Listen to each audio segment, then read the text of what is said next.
Alright, ebusuan for mu bibia kwa ba mfambra 2K ni semblosson owo YouTube so ase ebusuan ba ensem ahodo a ekoso no ana de besuma hwefo nyina me no kese no info bi a drop ensem ahodo bi aba betoja ebusuan medini nyina mu enchiremu eba besomo ewo channel so no mesa sansa na ubu ene ni die kwa se wunya subscribe from my YouTube channel ya na don sa abo subscribe button so we are now the bell notification icon is out for se be next time we are drop video our channel is fan say make video be enten maybe so check our next video so etwa so enya sem ketwa kra maybe year 2020 in the year 2020 case be ebeda Ghana nyina it was an interesting case about the National Communications Authority the trinity for the NCA no NCA and na say omode empenifo bi na say omode NCA no nimpe ekogina court the only kind a former board chairman or in the person of Mr. Eugene Bafoboni ono no a board chairman or NCA ho the otoso mienu Mr. William Tete ono no a former director general or NCA ho the otoso miensa nana Owusu Ensao just no a board member or NCA ho na the otoso enan Alhaji Osman ono no a former deputy national security coordinator just nipa nine and omudi omuko gina court omudi nipa nine ko gina court na de se court na akweti a discharge nipa na otoso miensa just so the person of nana Owusu Ensao just no oye board member e wo ye NC ho but nipa aka from Mr. Bafoboni to Mr. William Tete to Alhaji Osman no court a sentence yomo na judge otsine dwem just so this sentence ne baye no no other than Justice Chebafo no who they say Sika be $4 million US. Just mu yi edi free NCA account ni mu. Sen ko mu ni kwakotia eno be kano. $1 million per the call baby a omu kwakotia nyoma ne ka. Na is $3 million US ne die. Enipa or ye head of scheme no. Ono judge ne hwe nsem no senior lawyers ni argue any ade no. Na ye no other than Mr. Bafoboni. It's in your sentence, say Mr. Bafoboni to 6 years in prison. And your sentence say Mr. William to 5 years in prison. And Alhaji, and so again 5 years with hard labor. It is our sentence and that's our judgment in the bayano. And before be a trauma drain, I might very well say there are people who can say it wasn't a fair trial. And I say a course so sad. Now, Sammy, when him say assembly on the 12th of May in the year 2020. It's a man no moody assembly. Our one in the assembly and you know. Now, about Kelvin Taylor, reacted to assembly saying yes, equal near dear. It was in the month of January in that same year 2020 before some member assembly, you know. And Kelvin Taylor passed a lot of comments about Justice Chebafo. So, and before the dinner about Sanaho, and our more young almost senate, and our modern bidding, and to know the assembly Quasano, and the Ekakaho, in fact, or dressing Justice Chebafo at the time. I'm going to say, Justice Chebafo and Saka video. No, sir, that Kelvin Taylor, there can say. Now, Kevin, okay, NCA case, now you don't know there. No, most of the bill Kevin didn't. No, sir, or that's here didn't be. And if one in the one where Kelvin Taylor, inside na Kelvin Taylor can't answer way. Kelvin Taylor poison Ghana for game. And the affair or no justice, a reachable for him into the Kelvin Taylor, you know. Only say Kelvin Taylor ni Ghana. It is all case, a be or someone Kelvin Taylor manaba court near there for contempt of court, a be long.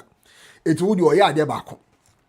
Until the 16th of January in the year 2020. And a justice, a Richeba for. And as at the time, no appeal court judge, no more or Tiasemso or high court. In the high court, and or the other by say, Kelvin Taylor no issue warrant.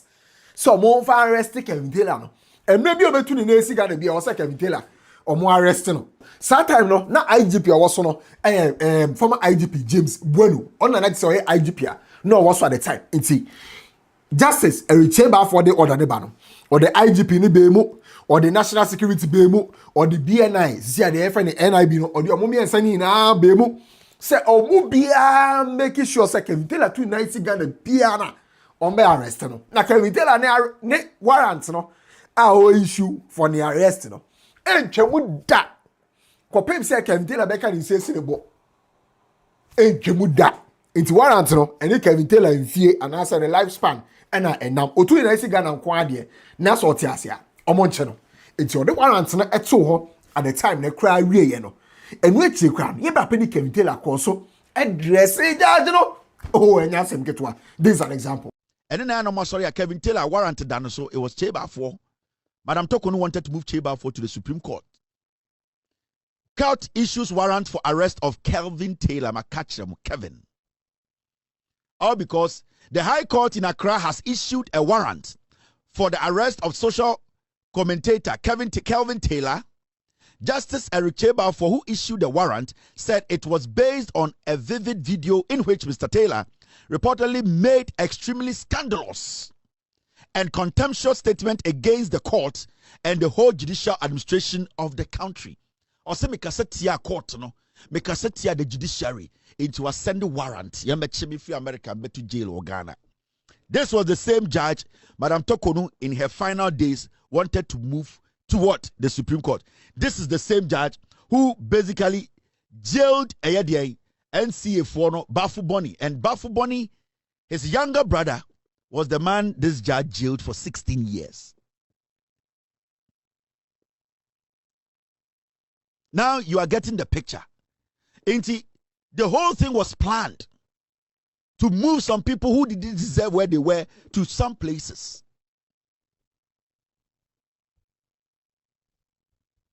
Now, do you get the picture? And internet MPP people were so excited. Oh, Kelvin Taylor, Chebalfor has put Kelvin Taylor, a warrant on Kelvin Taylor, this guy. I came to show Chebalfor and his girlfriend's picture on my show. A young girl that he was sleeping with. If you don't know Chebalfor, let me show you the face of Chebalfor. I have his picture, him and his girlfriend, the Legon girl, and some other girls. I have some other pictures. This Judge Chebalfor. He said he sent a warrant after me. All because he was working his way to the Supreme Court. But you see, you don't basically destroy people's lives all because you have an ambition. There's nothing wrong you having an ambition, but you need to have the right ambition.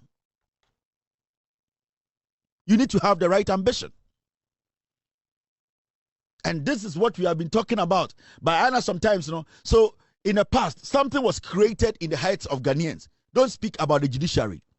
When a judge sits in court, whatever the judge does, you don't have to even question the judge. So some bad judges, and I'm not saying Chebalfor is a bad judge, I'm letting you understand, some judges took advantage of that and suppressed the people. So the year 2025, on the 4th of July, and everybody Kelvin Taylor bet with social media to say, no Kelvin Taylor, why ready so kwako challenge 2020 bench warrant no mu issue against or no by justice and as a judge Chebalfor no kwako challenge Supreme Court.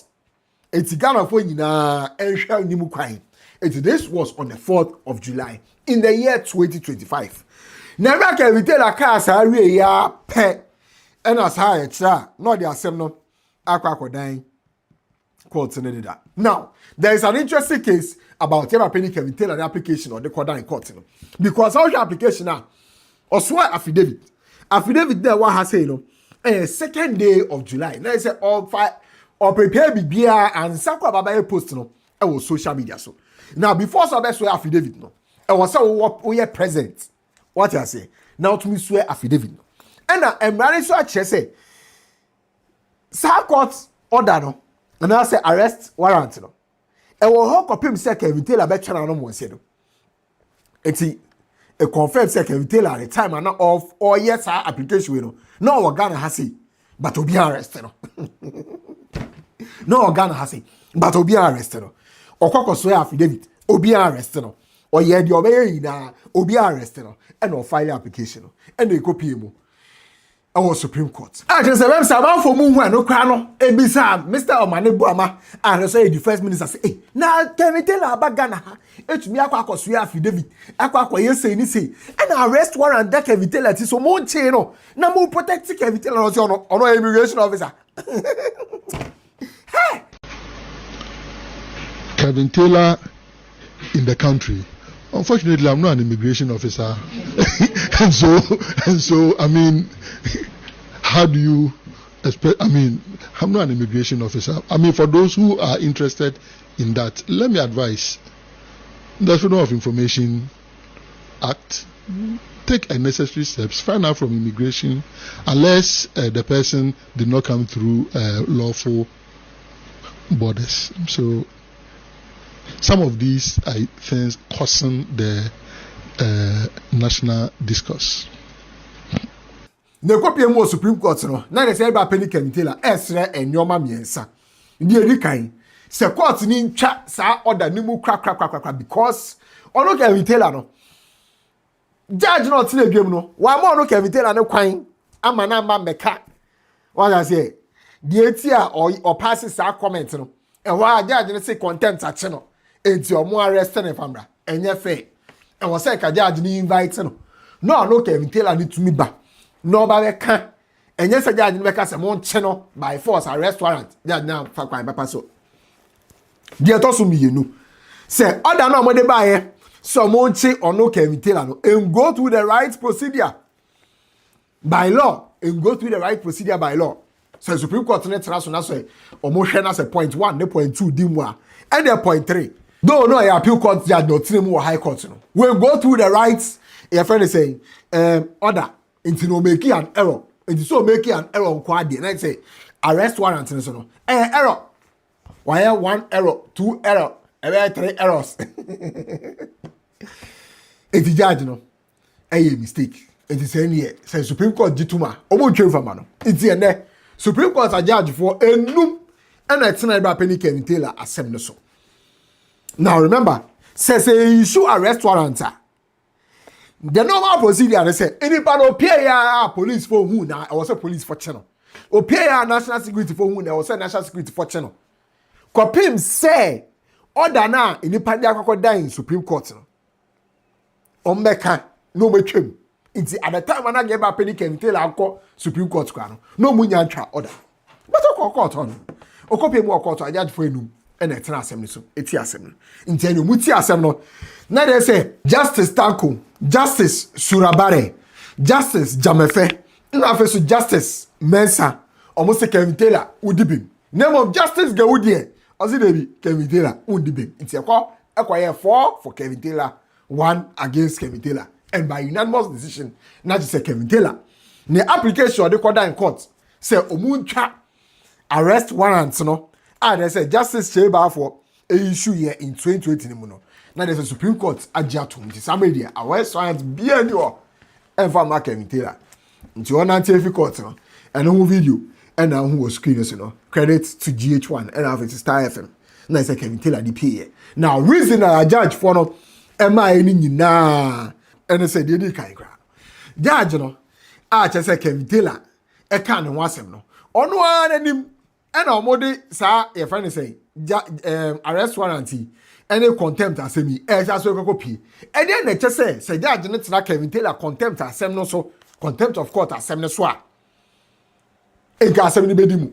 Say judge ni be to me and the ademu fine the asem no. Maybe because judge na kasa no. The Kelvin Taylor kan na aha no. And to say Kelvin Taylor best so be pure sa judge nim there nka contempt no enye fair to the rule of law enye fair into no moon say arrest warrant